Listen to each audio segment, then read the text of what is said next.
KS Prasad గారు మీరు చెప్పండి, తిరుపతిరావు గారు పార్టీల పరంగా ఇంప్లిమెంట్ చేద్దాం అంటున్నారు. నా క్వశ్చన్ ఏంటంటే పార్టీల పరంగా ఇంప్లిమెంట్ చేసేదానికి కాదు, ముఖ్యమంత్రి గారి భావం కూడా అదే అని నేను భావిస్తున్నా. ముఖ్యమంత్రి గారి భావం అది కాదు కదా. అసెంబ్లీలో ఆయన చెప్పింది ఏంటి స్పష్టంగా, మేము ఇచ్చేస్తున్నాం ఇవాళ, కానీ వైసీపీ వాళ్ళు కేసు పెడతారేమో, పెడితే మాకు సంబంధం లేదు, వాళ్ళపైన మీరు దుమ్మెత్తిపోయింది అని చెప్పి బీసీలను ఎగదోసినట్టు ఉంది. అంటే సీనియర్ పొలిటీషియన్ ఆయనకి తెలుసు, ఎందుకంటే మనకే తెలుసు ఇది సాధ్యం కాదు 50% సీలింగ్ ఉందని. మరి ఇది అంటే అసలు స్థానిక సంస్థల ఎన్నికలు ఆపేయడానికి చేసిన కుట్ర, లేకపోతే వైసీపీకి బీసీలని మొత్తం రివర్స్ అవడానికి చేసిందా, దేనికి ఆయన స్టేట్మెంట్ చేశారనుకోవచ్చు మన వాళ్ళ? రెండు విషయాలు ఇందులో. ఆపేయడానికి ఆ దిక్కుమాల కుట్రలో వ్యాక్కర్లేదు. చంద్రబాబు నాయుడు గారి ట్రాక్ రికార్డు 19 సంవత్సరాల ముఖ్యమంత్రిగా ఆయన ఎప్పుడు స్థానిక సంస్థల ఎలక్షన్స్ పెట్టలేదు. రెండోది మా సోదరుడు, తెలుగుదేశం సోదరుడు ఒప్పుకుంటుండో తెలియదు, కోపం పడుతుండో కూడా తెలియట్లే. జిఓఎంఎస్ నెంబర్ 1886 ఇందాక శేఖర్ చెప్పింది, అనంతరామన్ కమిటీ ఫస్ట్ సిఫార్సులు ఏవైతే ఉన్నాయో దాని తదనంతరం మండల కమిషన్ సిఫార్సుల తర్వాత ఆవిర్భవించింది 1993లో ఆవిర్భవించింది ఏంటంటే బీసీ కమిటీ. ఈ బీసీ కమిటీలో ఏబిసిడి కేటగిరీలు ఉన్నాయి. మా పూడి తిరుపతిరావు గారు, నేను ఉత్తరాంధ్రలో చదువుకున్న దానికి రుణం తీర్చుకోవడానికి నేను చెప్తున్నాను. ఉత్తరాంధ్ర నుంచి బీసీ కమ్యూనిటీ, కాపు రాజులు కాకుండా ఇంకెవడైనా మగాడు ఉంటే నిలబడమని చూద్దాం. ఉత్తరాంధ్ర మొత్తం చెప్తున్నాను, విజయనగరం, వైజాగ్, శ్రీకాకుళంకి ఛాలెంజ్ చేస్తున్నా. ఈ పార్టీ మోకాలకి వాళ్ళు తప్ప ఇంకో దిక్కులేదు. అది ఇచ్చి కూడా ఇవ్వనట్టుగా నాటించుకొని మాట్లాడడం అంటే చేతకందనం అంటారు. ఇంకో దిక్కులేదు నాయకుడు. నేను అంటుంది ఏంటంటే, ఇవాళ వీళ్ళకున్న ప్రాబ్లం ఏంటంటే, ఎక్కడైతే విజయనగరం జిల్లాలో రాజులు అశోక్ గజపతి రాజు గారి డామినేషన్ ఉన్నదనుకుంది ఎగ్జాంపుల్, లేదంటే అక్కడ వైసీపీ తరఫున ధర్మాన ప్రసాద్ బాగా చాడీలు చెప్తారు కాబట్టి ఆయన ప్రాతినిధ్యం ఎక్కువ ఉందనుకున్నాం. నెక్స్ట్ మా వైజాగ్ జిల్లాలో ఏదో ఉన్న దగ్గర బొత్స సత్యనారాయణ గారికి ఉత్తరాంధ్ర కనుక కేటగరైజేషన్ అయితే వైసీపీ తరఫున ఖచ్చితంగా కాపు బీసీ సామాజిక వర్గాలకు సమన్యాయం జరుగుతుంది. అలాగే ఎర్రనాయుడు గారి కుటుంబం నుంచి వచ్చిన అచ్చెన్నాయుడు గారికి అవకాశం ఇస్తే ఖచ్చితంగా న్యాయం జరుగుతుంది. అలాగే పూడి తిరుపతిరావు గారిని ఉత్తరాంధ్ర ప్రతినిధికి నియోజకవర్గాలన్నిటికీ కలిపి ఇన్ఛార్జ్ చేసి బీసీ నెక్కచ్చైన ఒరిజినల్ బీజేపీ లిస్ట్ ఇమ్మనండి, ఆయన ఇస్తాడు. ఈ పారాచూట్ బ్యాచ్ గారు కాదు, దయించి అర్థం చేసుకోండి. ఎందుకంటే పారాచూట్ బ్యాచ్ గారి వల్ల ఎవడో కాదు బలైపోతుంది, మా పూడి తిరుపతిరావు బలైపోతుంది ప్రతిపల్లి. సో ఇది నాకు అది కాదు, నేను కాంట్రడిక్షన్. ఇవాళ తెలుగుదేశం కూడా మళ్ళీ నేను చెప్తున్నాను, ఉత్తరాంధ్రలో వాళ్ళకి అత్యధిక ప్రాధాన్యత ఎవరో దాకేంది సార్, చింతకాయల పాత్రుడు గారు, ఎర్రనాయుడు గారు, ఎవరు బీసీ నాయకులు కాకుండా వెళ్ళిపోతారు. మా అన్న ఇక్కడ కూర్చొని తెలంగాణలో ఎత్తిపడేశారు వీళ్ళందరూ. నేను ఆ దేవం గౌడ్ గారిని వీళ్ళందరూ పేర్లు చెప్తాను, నాకేట అర్థం కాదు. సో ఇక్కడ మనకి తెలియని రాకెట్ సైన్స్ కాదు. మీకు ఇంకో విషయం కూడా చెప్తాను, కాంగ్రెస్ గవర్నమెంట్లో బీసీలకి ఆనాటి కుల ప్రాతిపదిక మీదే ఏబిసిడి కేటగిరీకి అప్పుడు మీరు కనుక పార్లమెంట్ అసెంబ్లీ ఎలక్షన్స్ కనుక చూసుకుంటే మోర్ దెన్ 100+ సీట్లు ఇచ్చారు వాళ్ళు. తెలుగుదేశం ఆ టైంలో ఇవ్వలేకపోయింది ఇంత బీసీ పునాదులు ఉన్నప్పుడు. అందుకే తెలుగుదేశం గండిపడింది. 93 ఎలక్షన్ ఓడిపోయినట్టుకున్నారు, 93 ఓడిపోయారు. సో ఇవి నేను అంటుంది ఏంటంటే, బీసీ పునాదుల మీద అన్నది ఏంటంటే రాజ్యాధికారం కోసం అన్నప్పుడు. ఇప్పుడు నేను ఇందాక లేదు ఉత్తరాంధ్రాన్ని కేటగిరీకి ఇంత ఎగ్జాంపుల్ చెప్పడానికి కారణం ఏంటంటే 90% శ్రీకాకుళం జిల్లాలో ఎవడైనా బీసీ కాకుండా ఇంకోడెవడ ఉండము కనుక్కుందాం. ఇక్కడ segregation of respective caste are there. కానీ ఇక్కడ రాజకీయ పరిపక్వత, రాజకీయ దృక్పథంతో ముందుకెళ్ళే దగ్గర ఒక సెట్ ఆఫ్ పీపులే కన్సాలిడేట్గా ముందుకెళ్తున్నప్పుడు ఇంకొక కొత్త నాయకత్వ ధోరణికి రావట్లేదు అవకాశాలు. సో అలాంటప్పుడు ఏమవుతున్నాయి, మీరు ఇప్పటికి కూడా తాతల నేతల దగ్గర మూతులు నాకండి అన్న కథలే చెప్తారు ఈ తెలుగుదేశం వాళ్ళు. ఆనాడు ఎర్రనాయుడు గారికి అవకాశం ఇచ్చారు, వాళ్ళ కుటుంబ వారసత్వాలే నడుస్తున్నాయి. ఇంకొక బీసీ నాయకుడేడి ఇక్కడ కాంగ్రెస్ నుంచి ధర్మాన ప్రసాదే వైసీపీ నెత్తికి దాపరించినందుకు మళ్ళీ ధర్మాన ప్రసాద్ కుటుంబమే. నేను ఎగ్జాంపుల్ చెప్తాను. పైగా మీరు చెప్పినట్టు 2-3 కులాలే కనపడుతున్నాయి బీసీల్లో. నేను అదే చెప్తున్నాను, ఫ్యామిలీస్ పరంగా ఉప్మా డబ్బాలు కట్టుకుని వచ్చేయడం కాదు కదా, మిగిలిన బీసీ నాయకులు లేరి. అవును, దాదాపు ఇప్పుడు తెలుగుదేశం ప్రతినిధి గారు ఎంత చెప్తున్నా మా దేవేంద్ర గౌడ్ గారి గురించి, మా ఇంకో ఆయన గురించి చెప్తారు కదా. నెక్స్ట్ లెగసీస్ ఏమంట, దాదాపు 96 కులాలు ఉన్నాయి బీసీల్లో. మనకి 96 ఖాతాలు 500 ఉండేవండి సార్. వాళ్ళు ఇవాళ దేశ రాజకీయాల్లో దమ్మున్న కులగణన చేయమనండి. ఎప్పుడు 1930 ముందు జరిగింది. 65% దాటి బీసీలు లేకపోతే నా పేరు ప్రసాద్ కాదు. కానీ వాళ్ళకి రాజకీయ అవకాశాలు మీరు ప్రాతిపదికన ఇవ్వక్కర్లే, పార్టీ మెరిసిస్తామండి, పార్టీ కన్సిడరేషన్స్ ఇవ్వండి. ఓ పక్క చేస్తూ కూడా చెప్పుకోకుండా ఈ దద్ది బేజల్లో కూర్చుంటే మేం చేయాలండి. ఇప్పుడు మా శేఖర్ చెప్పాడు, ఎవరి కోసం ఎవరు మా ఉత్తరాంధ్రలో, ఆయన ఇక్కడ తెలంగాణ చెప్పుకుంటాడు, ఆయన గర్వంగా చెప్పుకోండి సార్, తెలుగుదేశానికి కూడా బీసీ మేము ఉత్తరాంధ్ర అంతా 100% జస్టిఫై చేసుకుంటున్నామని. ఈ డిబేట్లో మా పూడి తిరుపతిరావు గారిని అన్నాక నాకు నోరు రావట్లేదు. ఎందుకంటే ఆయన ముందే స్ట్రాటజికల్గా 27% కన్ఫైన్ అయిపోయాడు. ఈ 34th ఎలాగో కాదు కాబట్టి అట్లీస్ట్ రిజర్వేషన్ కొంత గుడ్లో మెల్ల పార్టీ పరంగా ఏదో ఒకటి తగలెట్టారని తృప్తి పడడానికి 27 అనే ఆప్షన్ ఎక్స్ప్లోర్ చేశాడు ఆయన. ఇప్పుడు ఇదిగా వీళ్ళు కాకుండా తెగించినోడికి ఇదే టైప్లో 34 ఇచ్చేయండి 34 ఇచ్చేయండి అల్లరి కోర్టుకి వెళ్తారని ఈ లెక్క పెడత కథలు మాకెందుకంట. ఎవరి కోసం వెళ్ళరు. పూర్తి తిరుపతి గారు చెప్పిన నేనే వెళ్తారు రేపు పొద్దున్న. ఇది దేనికి బీసీ రిజర్వేషన్స్ కి ఏబిసిడి కేటగరేషన్స్ ఈ 37% 34% మీరు ఇచ్చుకుంటే సుప్రీంకోర్టు డైరెక్షన్స్ కి హైకోర్టు డైరెక్షన్స్ కి అన్ని కాంట్రడిక్షన్స్ కదా. అవునవును, సీలింగ్ ఉంది, స్పష్టంగా సీలింగ్ ఉంది. ఫీలింగ్ ఉన్న దగ్గర మీరు ఏం చేయగలుగుతారంటే ఇప్పుడు ఓసీల కోటాలో కూడా బీసీలకు ఇస్తాం. ఈ అరికథలు ఎందుకండి? అజ్జడాది పట్టినారంటే సరికథలు మాకెందుకు? అవునవును, మాకు వద్దు ఇవి. పార్టీ తెగించి ఆర్కెస్ట్రా గారితో లిబర్స్ రిపోర్ట్లో ఆయన చెప్పింది అదే. అవునవును, ఏమన్నాడు సార్ ఫస్ట్ పార్టీలని ఇన్ని సామాజిక న్యాయం ఇన్ని కబుర్లు చెప్పాడు చిరంజీవి. ఈడ్చి కొడితే పట్టుమని 40-50 మందికి కూడా వెళ్ళిపోయాడు ఆయన లాస్ట్ లిస్ట్ వేసుకుని చూస్తే. అవునవును. సో నేను అంటుంది ఏంటంటే 290 ఇక్కడ మనకున్న 175 నియోజకవర్గాల్లో మీరు హైయెస్ట్ ప్రయారిటీ లోకల్ బాడీస్కి ఇవ్వండి ఫస్ట్. తర్వాత మీకు ఎలాగో పొలిటికల్ కంపల్షన్స్లో మీరు నాయకులు మీరే ఎంచుకోవాలి. ఎవడో 10 రూపాయలు తీసి కూడా ఉంటాడు. స్థానికంగా బీసీ నాయకుడికి బీసీ నాయకుడినే పోటీ పెట్టండి. అది ఎగ్జాక్ట్లీ. కాపు నాయకుడికి కాపునే పెట్టండి. అవును, ఎందుకంటే స్థానికత సంతరించుకునే దగ్గర ఇప్పుడు సర్పంచ్ ఎలక్షన్స్ చేసుకుందాం సార్. అరే పలానా కాపాడు నిలబడినప్పుడు నేను కాపాడురా, నాకు కూడా మీరు ఓట్లు ఏంటని అడగడానికి స్వేచ్ఛ ఉంటుంది. ఈడెవడో తీరుము గారిని తీసుకొచ్చి ఆ నెత్తికి పెట్టి ఆడుతూ ఆ ఈక్వేషన్లు ఆ జిల్లా ఇన్ఛార్జ్ గారు చెప్పాడు, తోకాల్స్ గారు చెప్పాడు అని మాకెందుకంట? ఎగ్జాక్ట్లీ. ప్రసాద్ గారు అయ్యా మీరు పద్యం చెబుతున్నారు మీరు చెప్పండి. పద్యం ఇదో కాదు సార్ చరిత్ర. ఇది.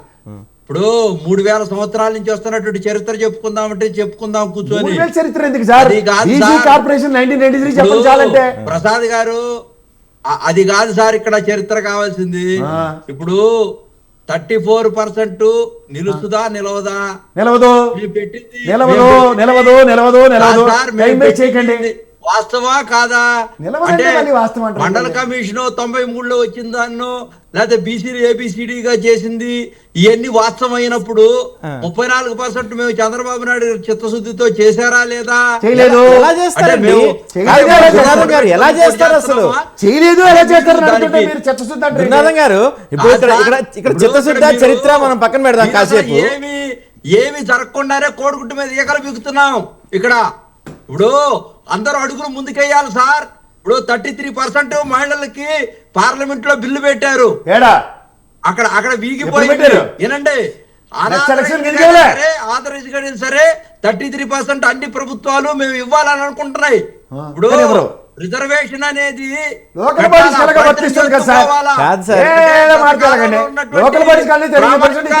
తీసుకొని ఫెయిల్ అవుతుంది అనుకుంటే అసలు స్టెప్ ఎవరేస్తారు? కాదండి గురునాథం గారు అవకాశం ఎవరులే సార్. మీరు ఒకసారి చెప్పండి. సుప్రీం కోర్టే సవరణ చేస్తుందేమో 50% ఏమో కావాలి. సుప్రీం కోర్టు ఎలా సవరణ చేస్తుందండి? సుప్రీం కోర్టు ఎలా సవరణ చేస్తుంది సార్? అసలు చెప్పంగా కొన్ని డిస్కషన్స్ జరగంగా కొన్ని మార్పులు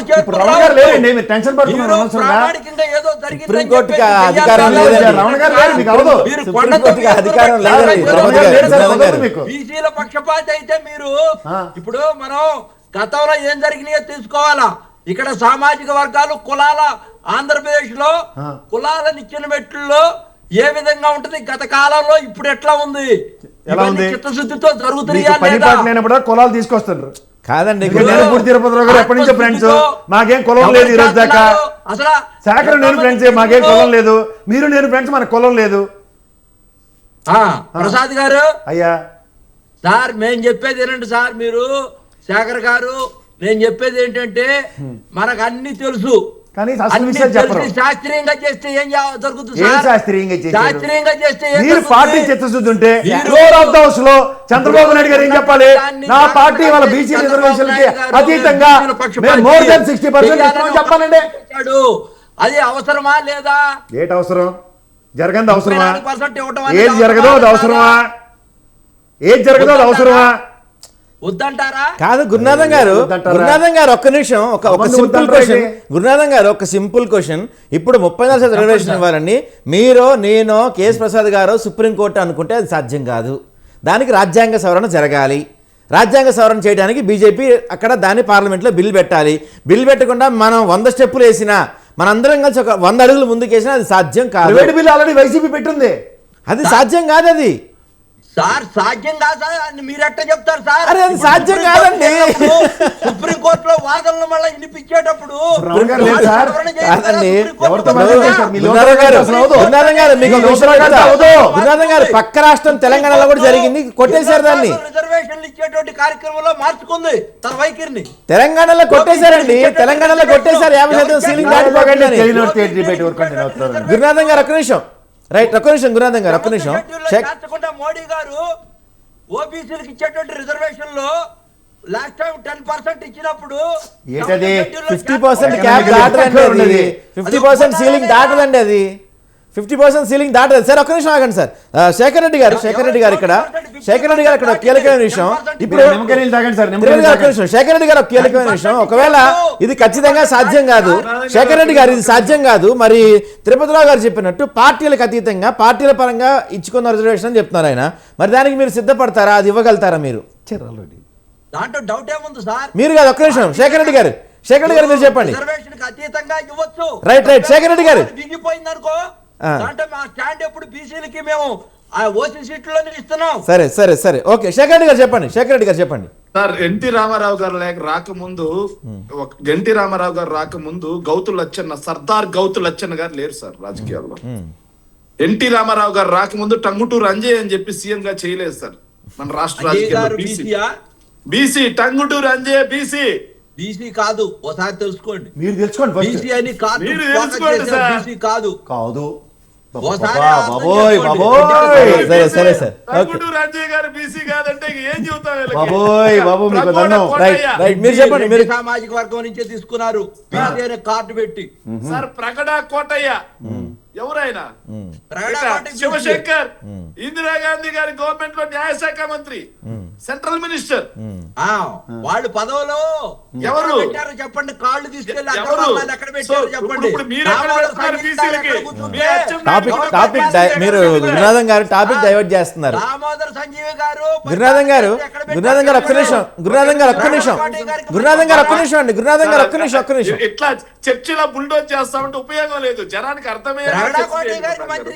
కాదు, టాపిక్ ఎక్కడికో తీసుకెళ్లిపోతున్నారు మీరు. గురునాథం గారు ఒక్క నిమిషం ఆగండి, డైవర్ట్ అవుతుంది సబ్జెక్టు. మీరు చెప్పండి. సార్ తెలుగుదేశం పార్టీకి వైఎస్ఆర్సీపీకి సంబంధం ఏముంది సార్? మీరు ఒక్క నిమిషం ఆగండి, మీరు ఒక్క నిమిషం. సార్ తెలుగుదేశం పార్టీకి బీసీల మీద అత్యంత ప్రేమ ఉంది సార్. ఎంత ప్రేమ ఉందంటే సార్, 2019 ఎలక్షన్ లో బీసీలకి ఇచ్చినటువంటి సీట్లు, ఎమ్మెల్యే సీట్లు 36 సార్. కానీ వైసీపీ ఇచ్చింది 41 సార్. 2024 ఎన్నికల్లో సార్ కూటమి మొత్తం కలుపుకొని బీసీలకు ఇచ్చినటువంటి సీట్లు 41 సార్. కానీ వైసీపీ ఇచ్చింది 48 సార్. ఎవరికి బీసీల మీద ప్రేమ ఉంది? ఎవరికి బీసీలో సీట్లు వచ్చాయి? ఎవరికి బీసీలు తేడా వస్తే బీసీల మీద ప్రేమ ఉందా? సరే బా, నువ్వు 5-6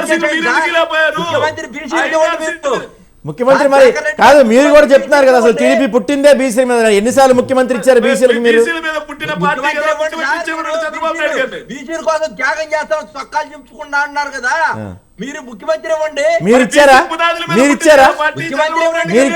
ముఖ్యమంత్రి ప్రకటించండి. మీరు ఇస్తారా? కనీసం డిప్యూటీ సీఎం అని ఇస్తారా? మీరు సంవత్సరం ఇవ్వమండి, మీరు ఇస్తారా? ఎవరు చెప్పట్లేదు. ఒక్క నిమిషం గురునాథం గారు ఒక్క నిమిషం అండి. గురునాథం గారు ప్లీజ్ ఒక్క నిమిషం ఆగండి. గురునాథం గారు ఒక్క నిమిషం. గురునాథం గారు ప్లీజ్. గురునాథం గారు ఒక్క నిమిషం అండి, ప్లీజ్ మీరు ఒక్క నిమిషం సైలెంట్ కూడా, ఒక్క నిమిషం ఆగండి, కొంచెం మాట్లాడండి పక్కన కూడా. సార్ ఒక్క నిమిషం సార్. బీసీ మంత్రులు జగన్మోహన్ రెడ్డి గారి కేబినెట్ లో 11 సార్. కానీ చంద్రబాబు నాయుడు గారి కేబినెట్ లో 8 సార్. అధికారాలు లేవు సార్. మీరు ఆగండి సార్. గురునాథం గారు మీరు ఆగాలి. బీసీల కోసం పోరాటం చేసినటువంటి ఆర్ కృష్ణయ్యని రాజ్యసభకు పంపించింది వైఎస్ఆర్ కాంగ్రెస్ పార్టీ. చంద్రబాబు నాయుడు ఎందుకు పంపించలేకపోయారు? టీడీపీ వాళ్ళు కూడా అసెంబ్లీకి పంపించారు. అసెంబ్లీకి పంపించారు. ఆర్ కృష్ణయ్య గారిని టీడీపీ వాళ్ళు అసెంబ్లీకి పంపించారు. అసెంబ్లీ పంపించారు. సీఎం క్యాండిడేట్ అనౌన్స్ చేశారు అప్పట్లో. ఇక్కడ ఆర్ కృష్ణయ్య గారిని తెలంగాణ సీఎం క్యాండిడేట్ అనౌన్స్ చేశారు అప్పట్లో. పంపించాం రాజ్యసభకి, 4 బీసీలు రాజ్యసభ పంపించాం. రైట్. ఏమయ్యా చంద్రబాబు నాయుడు గారికి 17 ఏళ్ల వరకు బీసీలు గుర్తురాలేదా? రాజ్యసభ పంపించడానికి ఒక్క బీసీని, మళ్ళీ బీసీ పునాదుల మీద పుట్టిన పార్టీ ఒక్క బీసీని రాజ్యసభ పంపినా చంద్రబాబు నాయుడు గారిని మోస్తున్నారు నిజంగా సార్. ఇంకా దారుణమైన అంశం ఏంటంటే సార్, పూడి తిరుపతి అన్నకి నేను సమాధానం చెప్పాలి సార్. సో యూనిట్ గా మా జిల్లాని యూనిట్ గా మొత్తం ఇవ్వగలరా, రాష్ట్రాన్ని యూనిట్ గా మొత్తం ఇవ్వగలరా అని చెప్పి అడిగారు సార్. సార్ మేము ఇచ్చింది ఓపెన్ గా రాష్ట్రాన్ని యూనిట్ గా తీసుకున్నాం సార్. సార్ జిల్లా చైర్పర్సన్స్ మొత్తం ఉన్న జిల్లాల్లో 13 వైసీపీ గెలిచింది సార్. ఉమ్మడి జిల్లాలో 13 గెలిస్తే 6 ఇచ్చాం సార్. 6 ఇచ్చాం సార్. మేము జిల్లా పదవులు 6 సార్ 13లో ఇచ్చింది. అంటే ఇది రాష్ట్రం యూనిట్ గానే కదా సార్. 46% సార్ రాష్ట్రం యూనిట్ గా ఇచ్చింది. 87 మున్సిపాలిటీల్లో 84 వైఎస్ఆర్ కాంగ్రెస్ పార్టీ గెలిచింది సార్. 44 బీసీలకు ఇచ్చాం సార్. అంటే 53% బీసీలకు సార్ రాష్ట్రం యూనిట్ గా మేము చెప్తున్నాం. ఇక 14 కార్పొరేషన్స్ లో మొత్తం 9 చోట్ల మేయర్ పదవులు. 14 మేము గెలిస్తే 9 చోట్ల మేయర్ పదవులు. అంటే చెప్పారు సార్ శేఖర్ రెడ్డి గారు 64%. 64% మీరు చెప్పాలి కదా, మీరు ఏం చేశారు? దానివల్ల శాస్త్రీయంగా చేస్తే ఏముండదు సార్. మీరు పవర్ ఇప్పుడు మీరు ఎంతమందికి ఇచ్చారు దానికి చెప్పారు. ఎంతమందికి ఇచ్చారు చెప్పాయా? ఎంతమంది బీసీలు డైరెక్ట్ పదవులు ఇచ్చారు చెప్పాయా? ఎంతమంది బీసీలు డైరెక్ట్ పదవులు ఇచ్చారు చెప్పాయా? చంద్రబాబు నాయుడు గారి చేత వంచనకు గురవుతున్నా, వెన్నుపోటు గురవుతున్నా, ద్రోహానికి గురవుతున్నా, బీసీ సప్లాన్ నిధులు ఇవ్వకపోతే మాట్లాడడానికి నోరు లేదు. బీసీ సప్లాన్ నిధులు ఇవ్వకపోతే అడగడానికి నోరు లేదు. బీసీ రక్షణ చట్టం గురించి అడగడానికి నోరు లేదు. బీసీలకు 50 సంవత్సరాల పైన దాటిన వాళ్ళకి పెన్షన్ ఇవ్వకపోతే అడగడానికి నోరు లేదు.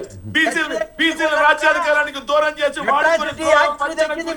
మిమ్మల్ని వెన్నుపోటు గురి చేస్తా ఉంటే సిక్కు లేకుండా చంద్రబాబు నాయుడు గారి పల్లకి మోస్తున్నటువంటి బీసీ ద్రోహులు మీలాంటి బీసీ ద్రోహులు ఉండబట్టే ఒక్క నిమిషం శేఖర్ రెడ్డి గారు, ఒక్క నిమిషం శేఖర్ రెడ్డి గారు, పరిస్థితి వస్తా ఉంది. శేఖర్ రెడ్డి గారు ఒక్క నిమిషం, తోడు ఇవ్వకపోతే అడగడు. ఒక్క నిమిషం శేఖర్ రెడ్డి గారు, ఒక్క నిమిషం సార్, ఒక్క నిమిషం సార్. బీసీలకి మేము ఇస్తున్నటువంటి తోడు ఎగ్గొడితే అడగడు. బీసీలకి ఇస్తున్నటువంటి ఆశ్రయం ఎగ్గొడితే అడగడు. బీసీలకు వస్తున్నటువంటి చేయూత ఎగ్గొడితే అడగడు. బీసీలకి 1,50,000 కోట్ల రూపాయల సప్లైన్ ఇస్తామని చెప్పి ఎగ్గొడితే అడగడు ఈ బీసీ గారు. బీసీలకి ఏదైతే 40-50 సంవత్సరాలు దాటి వాళ్ళకి పెన్షన్ ఇస్తా అని ఎగ్గొడితే అడగడు. ఏమి అడగడానికి నోరు లేదు. కానీ వైఎస్ఆర్ కాంగ్రెస్ పార్టీ మీద అడగడానికి నోరు వచ్చింది. నిజంగా మీకు బీసీ మోడీ గారిని అడిగారా? మోడీని ఎందుకు అడుగుతా? మేము చేసామయ్యా.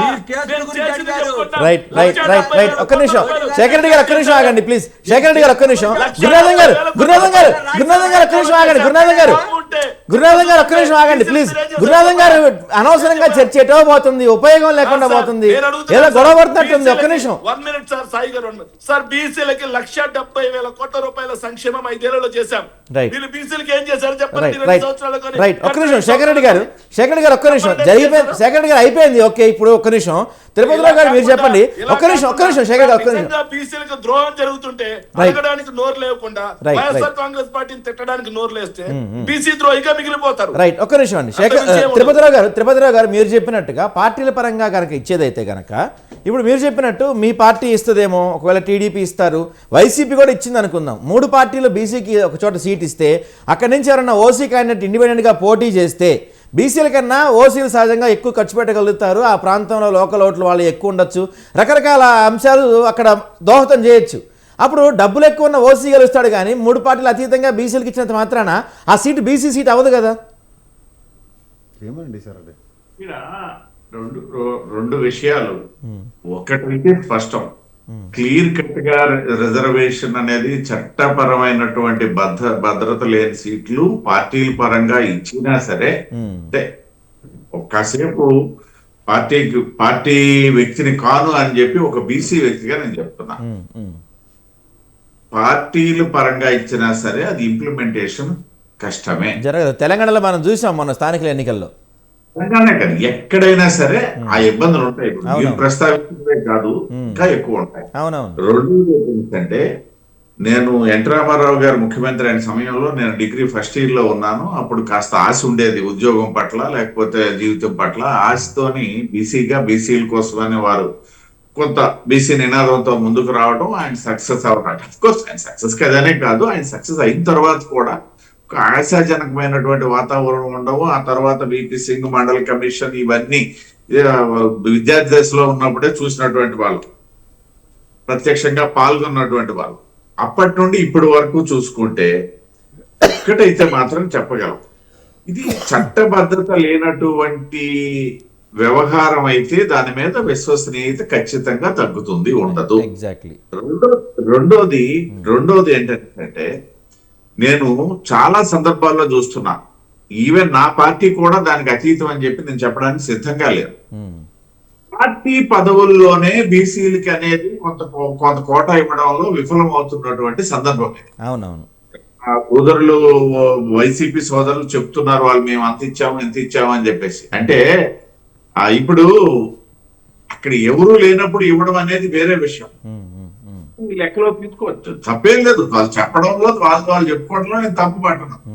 కానీ ఎందుకు నేను అది మళ్ళీ ప్రస్తావించాల్సి వచ్చింది అనేసి అంటే, చట్టబద్ధత లేనటువంటి రిజర్వేషన్ వలన నేను గాని లేకపోతే మా టీడీపీ సోదరులు గాని గురునాథన్ గారు గాని ఎవరు వాదించడానికి వెళ్ళినా సరే ఇటువంటి పరిస్థితే ఉంటుంది తప్పిస్తే అంతకంటే మెరుగైన పరిస్థితి బీసీలకు వస్తుందని చెప్పడానికి సాధ్యపడదు. మా కేఎస్ ప్రసాద్ గారు ఉత్తరాంధ్రకు సంబంధించి ఆయన చదువుకున్నాడు అంటాడు కానీ ఈ దేశం మొత్తం చదివి ప్రపంచం మొత్తం చదివేసిన ఆయన ఇక్కడ చదువుకొని మేము చదువుకోలేకపోతే కూడా చదివేసి పట్టుకెళ్ళిపోయాడు అక్కడ.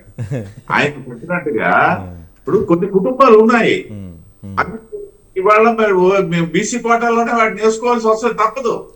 నేర్చుకోవాలి తప్పదు, కానీ ఉపయోగం ఏంటంటే ఇవన్నీ వాస్తవాలు. నేను అందువల్ల చెప్పాను మాట్లాడతానని చెప్పడం జరిగింది. ఎవరు చెప్పుకున్నా వైసీపీ అంత ఇచ్చింది, అది ఇచ్చిన తర్వాత నాకు ఒరిగింది ఏంటి అనేసి అంటే మళ్ళీ అక్కడ క్వశ్చన్ మార్కే కనపడుతుంది. అవునవును, రైట్ రైట్. ఒక్క నిమిషం సార్, కేసు సార్ మీరు కంక్లూడ్ చేయండి ఫైనల్గా. ఇది సాధ్యం కాదు ఎట్ ఎనీ కాస్ట్. మరి ఏం చేస్తే ఇది సాధ్యం అవుతుంది? అంటే 27% తగ్గాలా, లేకపోతే మన వాళ్ళు ఆల్రెడీ వైసీపీ వాళ్ళు ప్రైవేట్ బిల్ పెట్టారు కాబట్టి దాన్ని ముందుకు తీసుకెళ్లే ప్రయత్నం చేయాలా? ఏం జరగాలి ఇది జరగాలంటే, సాధ్యం అవ్వాలంటే? ఇప్పుడు నేను మీకు చిన్న ఎగ్జాంపుల్ చెప్తాను.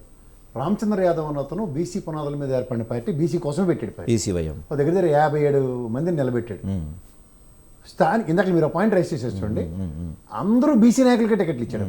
కానీ ఎవ్వడికి 100, 50, 1000 ఓట్లు కూడా రాలేదు ఎవరికి. ఎందుకు రాలేదు అన్న ద్వారా నేను వాళ్ళ సమావేశానికి వెళ్ళి నేను ఆ స్పీచ్ అడిగితే విన్నాను, నేను విని మాట్లాడాను.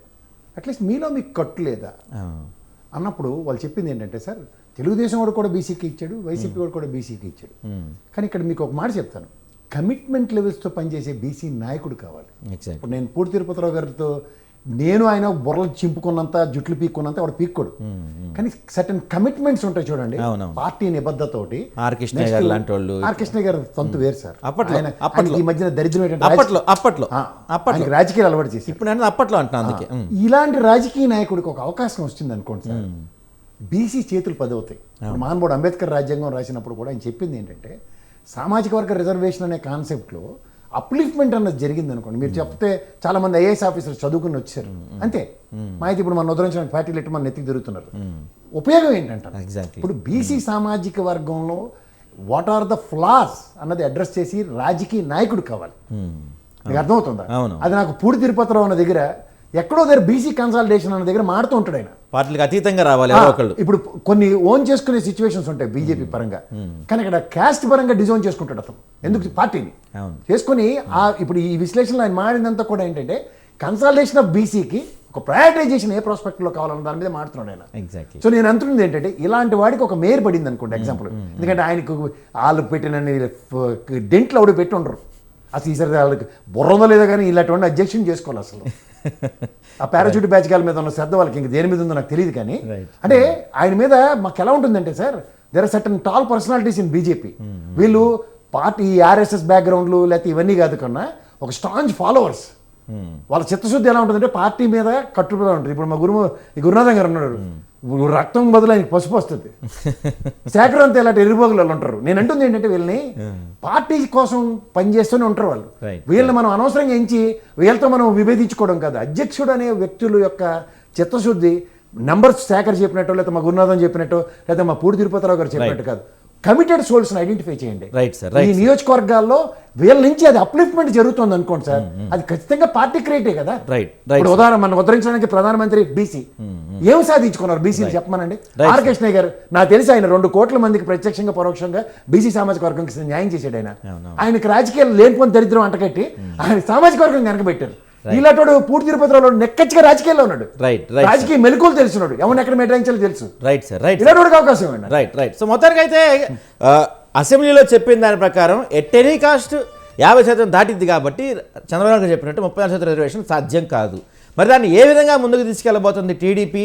పార్లమెంట్లో కొట్లాడతారా, లేకపోతే రాజ్యాంగ సవరణ చేయిస్తారా, లేదంటే అసలు మొత్తానికే స్థానిక సంస్థల ఎన్నికల్ని పోస్ట్ పోన్ చేస్తారని మాత్రం చూడాలి. ఇది వాళ్ళ బిగ్ టాక్ల అంశం. రేపటి బిగ్ టాక్లో మళ్ళీ కలుసుకుందాం. కీవో సంతోరా టీవీ. Thank you.